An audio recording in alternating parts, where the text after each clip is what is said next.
Democrats just flipped a Republican seat in a district that Trump won by 18 points, and it is not getting a lot of attention. It's just one low turnout special election for a state legislative seat. That's true. But the result here is a major warning sign for Republicans heading into the 2026 midterms. And it's a message to us about the opportunity that exists. Now, here's what's going on. Democrat Brandon Dukes defeated Republican Scott Timko by just 88 votes in the 12th State House District of Pennsylvania. This is Butler County. This is where the Trump assassination attempt took place. This is a seat that Republicans controlled for almost 3 decades, and Trump won it by 18 points in 2024. The Republican state representative won it by 30 points in 2024, and they've elected a Democrat. So when you compare this result to Trump's performance, you see a shift of roughly 18 points towards Democrats.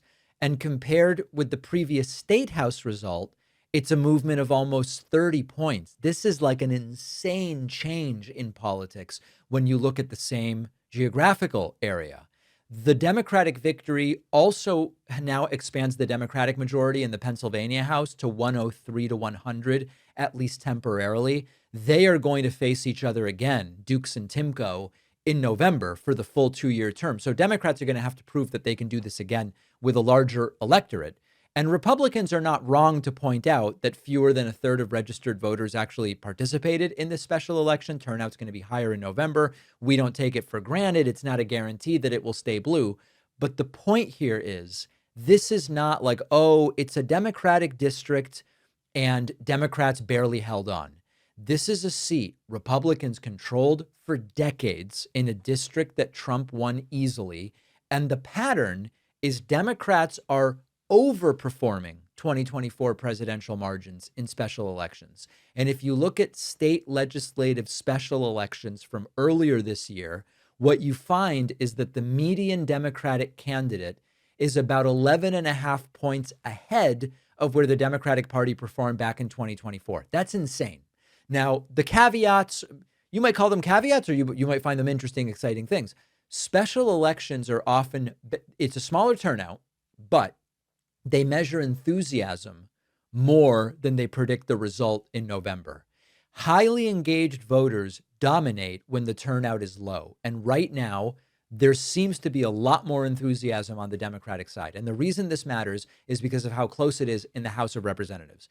Democrats need a net gain of only a few seats to take control of the House. So it's not like we need to flip every district Trump won by 18 points. It's like, hey, there needs to be a small number of flips in genuinely competitive congressional districts. First, really quick, a word from our sponsor.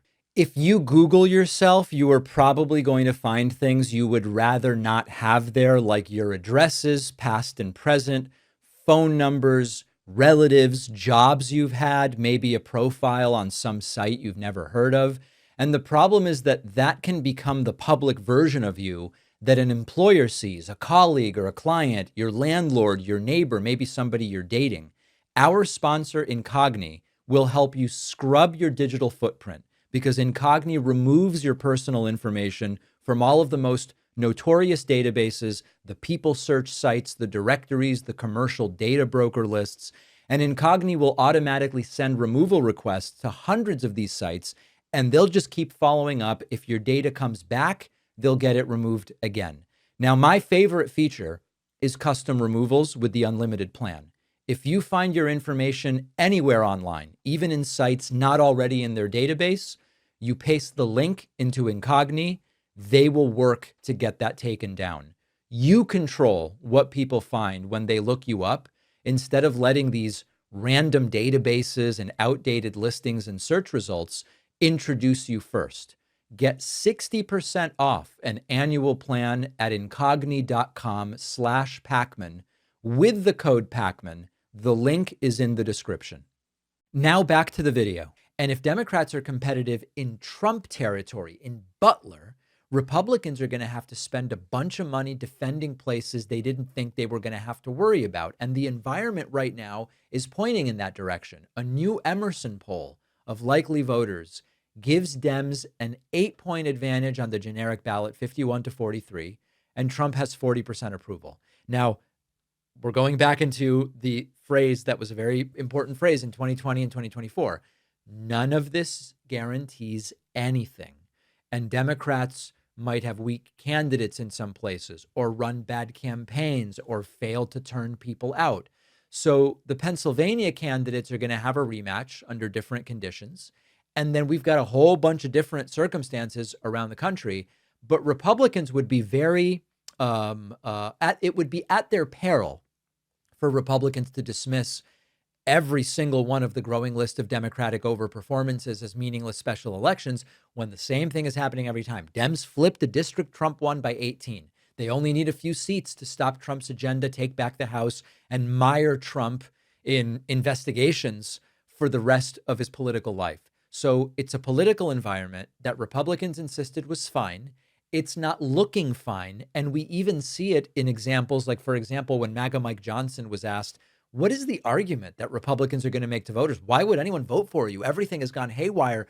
The country is getting trashed. The economy is a mess. Trump is a mess. He's asleep all the time and he's get to war. And he's more worried about granite and black onyx for his construction projects than he is about affordability. His answer was like, I don't really know. We'll look at the video again. You can tell he is realizing, I can't say everything's fine because nobody believes that. And I can't say Trump screwed us because then Trump will come after me. What may change between now and November is that if he's increasingly neutered politically, if his formerly rock hard endorsements become flaccid and pathetic and shriveled, you might start to see for some Republicans go, I'm just going to denounce Trump because I don't think he can help me and I don't think he can hurt me if I denounce him. I've got to have something to bring to my constituents, which is I'm going to do different than Trump. It's very risky.